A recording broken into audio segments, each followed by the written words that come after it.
আগের ছেলেরা বাপ মা অসুস্থ হলে কি করতো? এই শোনো বাবা, আমি কিন্তু বাজারে যাচ্ছি, ঠিক আছে? কিছু লাগবে বলো। বাবা, তুই তো বাজারে যাচ্ছিস, আমার জন্য কয়টা ওষুধ দিয়ে আসিস তো। কেন বাবা, তোমার কি হয়েছে? আর তোমার শরীর খারাপ, তুমি আমাকে আগে বলবো না, এখন কেন বলো? বাবা, তুমি শুয়ে রেস্ট করো, আমি ডাক্তার নিয়ে আসছি। তোমার শরীরটাকে আগে দেখতে হবে, কি কি সমস্যা হয়েছে। তুমি আরো আগে বলবা না তোমার শরীর খারাপ। ওহো, আচ্ছা, ঠিক আছে।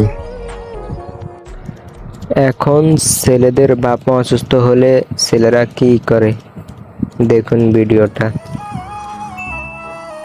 বাহ, কই যাচ্ছিস? আমি তো খুব অসুস্থ, আমাকে যদি কিছু ওষুধ আনি দিতি খুব উপকার হতো। ভংসং দেখি বাঁচি না আর। কিসের ওষুধ, যত সব ভংসং। এখন কয়টা বাজে? তুমি এখন উঠছো ঘুম থেকে? কালকে রাতে তোমাকে কি বলছিলাম? বললাম না বাসা থেকে বের হয়ে যেতে? তুই আমার দিকে একটুও খেয়াল রাখছিস না, এমন হয়ে গেলি কেন রে?